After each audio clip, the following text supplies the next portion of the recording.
yang di dalamnya terdiri dari berbagai individu yang mengolah data sumber daya manusia dengan memanfaatkan kecanggihan teknologi komputer.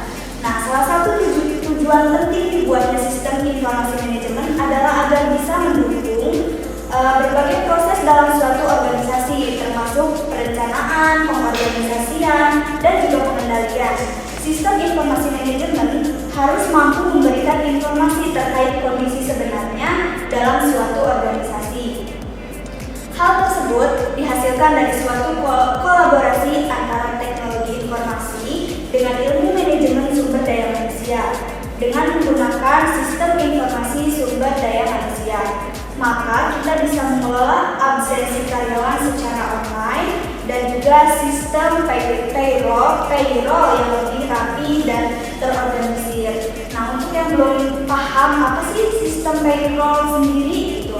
Nah, jadi sistem payroll ini adalah sistem pengajian yang lebih modern menggantikan sistem upah harian karyawan, sehingga hal ini memudahkan pihak HR dalam mengelola gaji karyawan agar dapat dibayarkan dalam satu kali proses setiap bulan.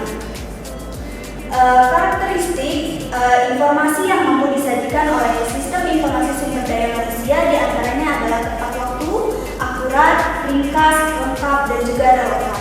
Mungkin itu untuk seputar pengertian, dan selanjutnya untuk materi-materi lainnya akan dijelaskan oleh rekan saya. Perkenalkan, nama saya Bida Iniati. Untuk materi selanjutnya saya akan menjelaskan tentang manfaat sistem informasi pada sumber daya manusia. Manfaat itu sendiri ada 3. 1. Meningkatkan efisiensi. 2. Manajemen data. Dan yang terakhir meningkatkan produktivitas. Nah, dengan perkembangan teknologi yang ada, tentunya akan ada banyak sekali manfaat yang bisa kita rasakan oleh para pebisnis bila menggunakan teknologi sistem informasi SDM ini. Manfaat tersebut bisa dirasakan oleh karyawan dan juga perusahaannya itu sendiri. Nah, berikut ini adalah manfaatnya. 1. Meningkatkan efisiensi. Meningkatkan efisiensi itu sendiri diterapkan teknologi dalam suatu sistem tentunya mampu meningkatkan sisi efisiensi perusahaan, baik itu dari sisi performa hingga waktu. Prosesnya akan lebih cepat dan juga mudah, seperti proses pengajuan cuti ataupun jadwal keluar untuk tim sales. Semuanya bisa dilakukan oleh aplikasi itu sendiri. Seluruh hal tersebut bisa dibuat secara otomatis sehingga akan memudahkan tim HR perusahaan. Yang selanjutnya yaitu manajemen data. Manfaat selanjutnya dari sistem informasi SDM ini adalah manajemen data yang lebih baik. Dengan menggunakan sistem informasi SDM, maka tim HR sudah tidak perlu lagi menyimpan ribuan data berkas secara manual. Seluruh data tersebut tersimpan di satu tempat sehingga akan lebih mudah untuk dilacak dan diperbarui. Yang terakhir ialah meningkatkan produktivitas. Nah, manfaat yang satu ini berhubungan erat dengan efisiensi yang ada pada poin pertama yang sudah saya jelaskan tadi. Bila perusahaan sudah berhasil memangkas waktu dalam seluruh urusan yang sifatnya manual, maka karyawan pun bisa melakukan pekerjaan lainnya atau bisa lebih fokus dalam menerapkan strategi demi mencapai tujuan perusahaan. Nah, mereka juga bisa lebih fokus dalam menjalankan pelatihan sesuai dengan kemampuan dan bidang pekerjaannya. Mungkin dari sistem informasi SDM ini manfaatnya hanya 3 yang bisa saya jelaskan. Kurang lebihnya mohon maaf. Untuk materi selanjutnya akan dijelaskan oleh rekan saya. Terima kasih. Perkenalkan, nama saya Lili Nabila. Di sini saya akan melanjutkan materi yang telah dijelaskan oleh rekan saya. Di sini saya akan menjelaskan fungsi sistem informasi sumber daya manusia. Untuk fungsi sistem informasi sumber daya manusia ada 3. 1. Perekrutan dan penerimaan sumber daya manusia. 2. Pendidikan dan pelatihan. 3. Manajemen data. 4. Pemutusan hubungan kerja dan administrasi tunjangan. Untuk perekrutan dan penerimaan sumber daya manusia, dengan adanya sistem ini, maka tim HR akan terbentuk dalam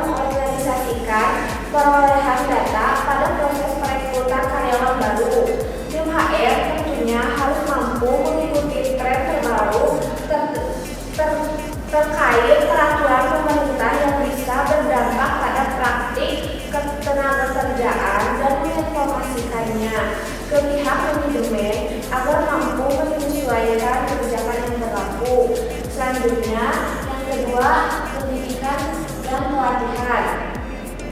Ketika seorang bekerja dalam suatu perusahaan dengan waktu tertentu, maka tim HR bisa mengatur seluruh program pelatihan dan pendidikan yang diperlukan agar tingkat pengetahuan dan kemampuan kerja karyawan tersebut meningkat, serta memberikan dampak positif untuk perusahaan dan karyawan tersebut. Yang selanjutnya, poin ketiga, manajemen data. Tim HR bisa menyimpan seluruh data yang berkaitan dengan karyawan dan memprosesnya agar bisa menjadi informasi yang diperlukan untuk penggunaannya. Untuk poin terakhirnya, untuk poin keempat, pemutusan hubungan kerja dan administrasi tunjangan. Seorang karyawan yang bekerja pada suatu instansi perusahaan pasti akan menerima paket tunjangan. Nominalnya akan diberikan berdasarkan ketentuan perusahaan serta performa karyawan, baik itu dari pekerjaan, kehadiran, dan sebagainya. Seluruh informasi ini bisa diperoleh dengan menggunakan sistem informasi sumber daya manusia. Cukup sampai di situ penjelasan dari saya. Selanjutnya akan disampaikan oleh rekan saya. Perkenalkan, saya Leni Mariana. Saya akan meneruskan penjelasan yang sudah dijelaskan oleh rekan saya. Untuk materi kali ini yaitu model sistem informasi sumber daya manusia. Nah, untuk modelnya itu terdapat dua, yaitu input dan output. Dan di sini terdapat sistem sumber daya manusianya, itu yang pertama subsistem sistem informasi akuntansi, yaitu subsistem ini akan menyediakan data terkait akuntansi untuk HRIs, sehingga akan ada basis data yang terdiri dari informasi lengkap terkait sumber daya manusia, baik itu hubungan finansial maupun non finansial. Yang kedua yaitu sistem penelitian sumber daya manusia. Di dalamnya akan menghimpun data terkait proyek penelitian tertentu seperti analisis, evaluasi jabatan. Dan untuk subsistem intelijen sumber daya manusia, yaitu himpunan data yang berhubungan dengan sumber daya organisasi dan mencakup berbagai hal. Yang pertama, intelijen pemerintah, yaitu menyediakan data dan juga informasi agar pihak perusahaan bisa menerapkan berbagai peraturan terkait ketenagakerjaan. Dan yang kedua itu intelijen pemasok. Pihak pemasok akan menyediakan berbagai data serta informasi untuk kebutuhan perekrutan karyawan baru. Yang selanjutnya itu intelijen tingkat pekerjaan. Seluruh data dan informasinya akan digunakan dalam berbagai hal, laporan kerja antara serikat dan pekerjaan dan juga perusahaan.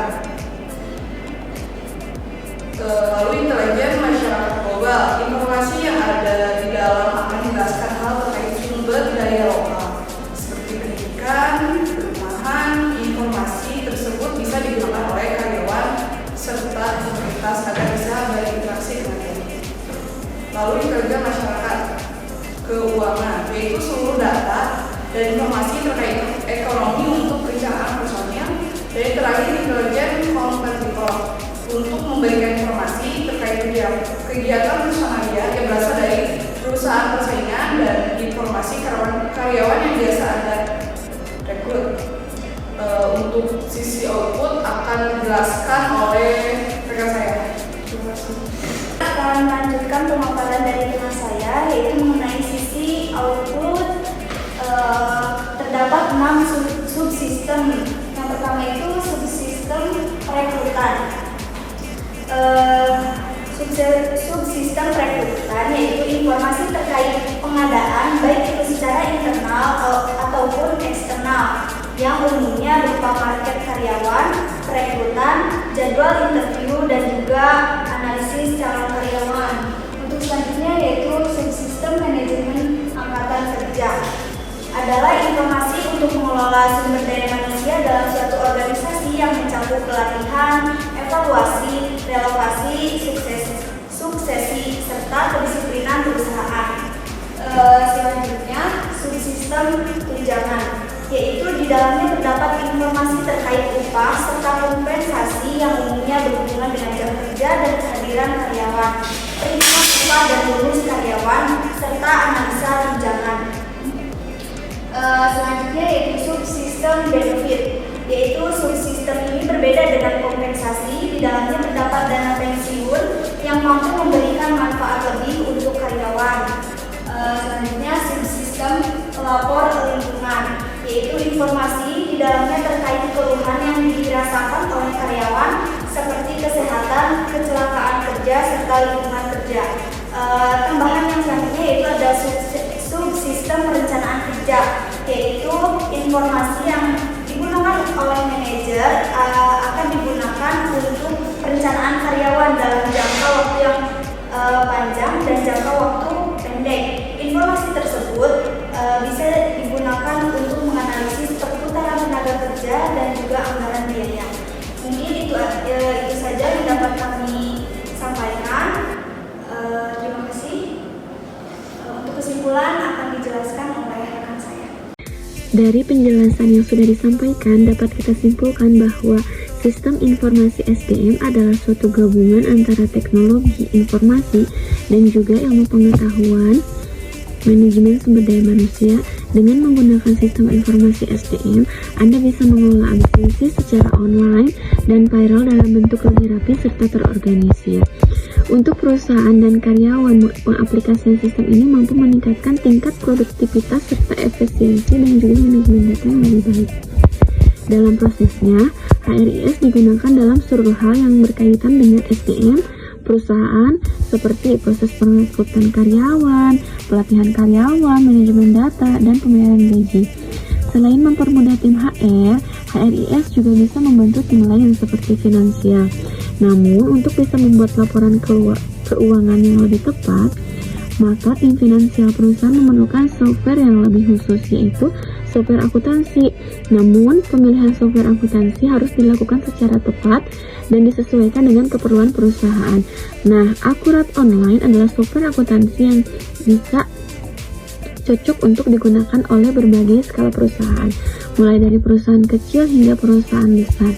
Di dalamnya Anda bisa mendapatkan lebih dari 200 jenis laporan keuangan, seperti laporan arus kas, laporan laba rugi, laporan perubahan modal, laporan keuangan lainnya secara otomatis, cepat, dan akurat.